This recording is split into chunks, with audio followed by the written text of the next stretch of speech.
जय हिंद दोस्तों, आप सबको इंडिया में जान पर स्वागत है। दोस्तों, आप सबको पता होगा, अब एक तरीके से आप कह सकते हो यूक्रेन के दो टुकड़ा होने में अब ज़्यादा देर नहीं है।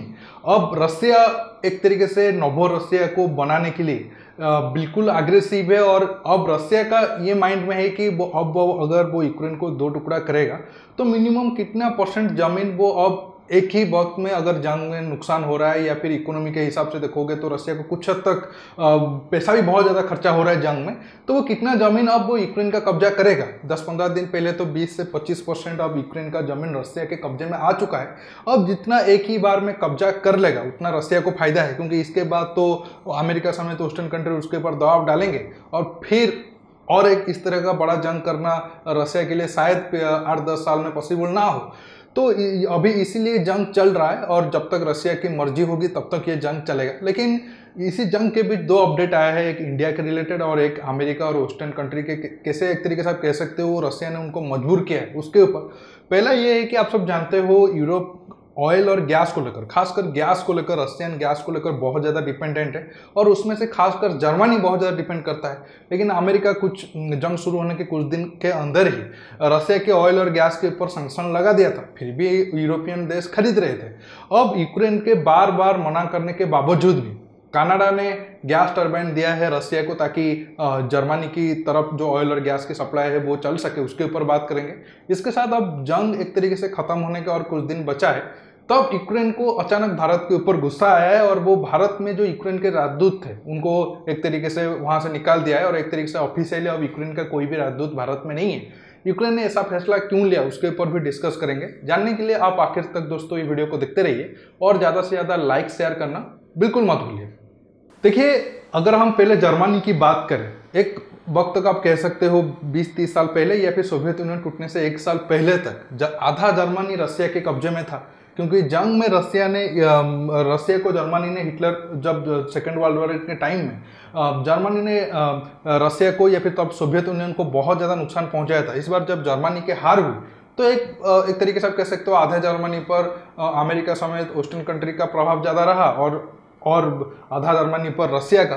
लेकिन जर्मनी एक हो गया और तब से सोवियत यूनियन टूटने का एक तरीके से आप कह सकते हो सिग्नल भी मिलना शुरू हो गया था। हालांकि वो एक अलग टॉपिक हो जाएगा, लेकिन फिर भी जर्मनी की ऑयल और गैस अगर आप देखोगे डिपेंड वो रसिया के ऊपर ज़्यादा करता है और एक तरीके से आप इनडायरेक्टली कह सकते हो जर्मनी की इकोनॉमी बहुत हद तक रसिया के ऊपर डिपेंड करता है। और अगर आप आंकड़ों के वाई देखोगे, हालांकि आगे मैं आपको मैप में वो सब दिखाऊंगा, जो जर्मनी और रसिया की तरफ, जो रसिया से जर्मनी की तरफ जो भी ऑयल और गैस पाइपलाइन के थ्रू आता है, जो भी टरबाइन वगैरह उसमें इस्तेमाल होते हैं, वो अब कनाडा में रिपेयर होने के लिए गए थे।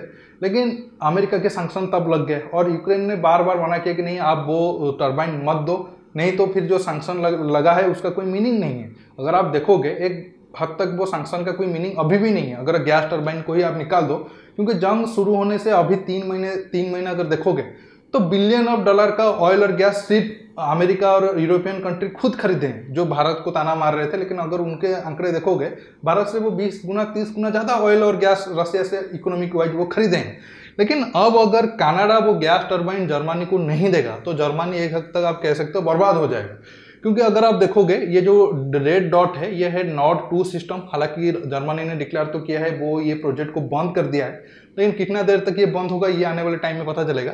लेकिन जो ये येलो डॉट आप देख रहे हो ये है नॉर्ड 1 सिस्टम, जिसके तहत रसिया की जो है भाइबर्ग इस सिटी से जर्मनी की ग्रेसिपस्वाल तक आता है गैस और ऑयल, और वहां से फिर जर्मनी तक डिस्ट्रीब्यूट होता है और दूसरे नीचे और भी यूरोपियन कंट्री फ्रांस और इटली वगैरह तक भी जाता है। अब अगर आप देखोगे वो जो गैस टरबाइन अगर नहीं मिलता कनाडा की तरफ से, तो ये जो आप देख सकते हो नॉर्ड 1 सिस्टम वो बिल्कुल फेल हो जाता या फिर सप्लाई बंद हो जाता और जर्मनी की हालत और खराब हो जाता और आगे विंटर भी आने वाला है। तो ऐसे में जर्मनी एक हद तक आप कह सकते हो बर्बाद ही हो जाता अगर जर्मनी को थोड़ा साइड ही कर दे। बाकी 2020 का रिपोर्ट है, आप देख सकते हो यूरोपियन कितने कंट्री है जो, ये सिर्फ गैस का रिपोर्ट है। एक है नॉर्थ मैसेडोनिया, उसके बाद बोस्निया, मोल्डोवा, फिनलैंड, लाटविया, इनके सब 90 to 100% डिपेंडेंसी है रसिया के ऊपर। और नीचे आओगे तो बल्गेरिया का 77%, जर्मनी का 50%, हालांकि वो अभी रिसेंट में वो थोड़ा बढ़ा है। इटली का 46%, पोलैंड का 40% और फ्रांस का 24%, नीदरलैंड का 11, रोमानिया का 10, जॉर्जिया का 6 और इटली और यूक्रेन आयरलैंड और यूक्रेन है इनका 0-0। तो बाकी आप देख सकते हो कितने यूरोपियन कंट्री रसिया के गैस के ऊपर डिपेंड करते हैं। अगर जर्मनी की तरफ आंकड़े में आए, इसी साल ये दिसंबर 2021 की ही रिपोर्ट है, तो रसिया की पाइपलाइन गैस से लगभग 32% जो जर्मनी की एक तरीके से आप कह सकते हो गैस है वो रसिया से आता है। हालांकि इससे पहले ये 50 to 60% था। कम करने की तो कोशिश किया है, लेकिन और ज़्यादा इससे कम नहीं हो सकता है। और ऐसा अभी से ही जंग शुरू होने से बाद ही 2-3 महीने में जर्मनी में इन्फ्लेशन रेट जो है वो 8 से 9% तक बढ़ चुका है और भी आगे बढ़ेगा। और ऐसे भी हो रहा है, बहुत सारा उनका फैक्ट्री बंद पड़ रहा है पावर सप्लाई के कारण, और कुछ वो कोल की तरफ भी वो जा रहे हैं। लेकिन वो एक कुछ हद तक 2-3% आप उससे मैनेज कर पाओगे, ज़्यादा टाइम आप उससे मैनेज नहीं कर पाओगे। इसी वजह से खुद रसिया ने ही एक तरीके से आप कह सकते हो ये जो वेस्टर्न कंट्री है उनको ताना मारा है और ये पोस्ट कल ट्विटर में छोड़ा था। इसका मतलब ये कहना है कि आगे सर्दी है, तुम देखो अगर सैंक्शन करोगे तो सर्दी में तुम्हारा हालत ऐसा ही होगा। तो ये एक तरीके से रसिया को भी पता है, वो यूरोपियन कंट्री अमेरिका चाहे जितना भी कोशिश कर ले, रसिया को वो फुली तरीके से इकोनॉमिक बाइकआउट नहीं कर सकते हैं। इसी बात को अब अगर आप देखोगे, जो अमेरिकन कंट्री जंग शुरू होने से पहले रसिया छोड़कर गए थे, अभी फिर से वो वापस आ रहे हैं, क्योंकि उनको पता है ऐसा करने से रसिया को कोई ज़्यादा फर्क नहीं पड़ने वाला है। इसी वजह से जर्मनी ने कनाडा को रिक्वेस्ट किया था कि नहीं आप वो गैस टरबाइन दो, ताकि जो गैस और ऑयल सप्लाई जर्मनी की तरफ है वो शुरू हो पाए। और कनाडा भी राजी हो गया, लेकिन यूक्रेन बार बार इस ये को विरोध कर रहा है। और अभी मैं सेकंड न्यूज की तरफ आता हूँ। सिर्फ भारत ही नहीं, और भी 4 देश है जहां से यूक्रेन ने राजदूत वापस बुलाया है। वो एक जर्मनी, नीदरलैंड, स्वीडन और फिनलैंड, ये 4 देश, और भारत एक 5 देश। जर्मनी और इंडिया का तो आपको पता चल गया होगा, क्योंकि इंडिया के ऊपर यूक्रेन इसीलिए खपा है क्योंकि इंडिया ने एक तरीके से जंग के वक्त यूक्रेन के साइड में नहीं आया था। हालांकि इंडिया ने रसिया के साइड भी नहीं गया था, लेकिन इसी बात को लेकर यूक्रेन गुस्सा है और अब वो भारत के राजदूत को दिल्ली से वापस ले लिए हैं। लेकिन इससे यूक्रेन को कोई ज़्यादा फर्क नहीं पड़ने वाला है, क्योंकि जेलेंस्की को खुद पता है वो आज अगर जंग हुआ है, जो भी नुकसान हुआ है, रसिया जितना जिम्मेदार है उतना जिम्मेदार ये भी है। अगर ये अमेरिका या फिर वेस्टर्न कंट्री के कहने पर ज़्यादा अग्रेसिव ना होते तो रसिया के साथ शायद जंग होता और इतना नुकसान यूक्रेन को नहीं होता। लेकिन ये एक हद तक ये भी जिम्मेदार है और इसके पीछे बहुत सारा इंटरनेशनल जियोपॉलिटिक्स भी छिपा हुआ है। लेकिन अब यूक्रेन अगर भारत के साथ संबंध खराब करता है, इसे भारत को कोई बहुत ज़्यादा फर्क नहीं पड़ने वाला है। हालांकि ये भी न्यूज़ चल रहा है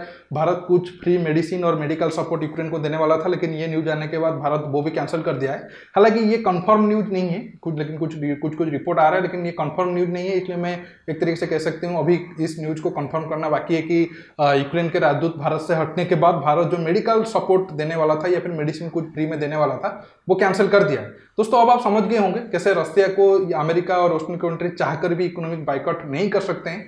अगर ऐसा दबाव ज़्यादा बढ़ा तो शायद ऐसा भी हो सकता है जर्मनी यूरोपियन यूनियन से अलग होकर वो रसिया के साथ है या फिर एक तरीके से इस ग्रुप से निकल है। क्योंकि अगर आप देखोगे यूरोप में जर्मनी ज़्यादा रसिया के ऊपर डिपेंड करता है। दोस्तों आज के टॉपिक में बस इतना ही। आपको ये वीडियो कैसा लगा नीचे कमेंट बॉक्स में कमेंट करके बताइए, और ये वीडियो को ज़्यादा से ज़्यादा लाइक शेयर करने के साथ साथ आप मेरे चैनल को सब्सक्राइब करिए। दोस्तों रुकता हूँ, बहुत जल्द और एक नया टॉपिक के साथ मिलूंगा। नमस्कार, जय हिंद।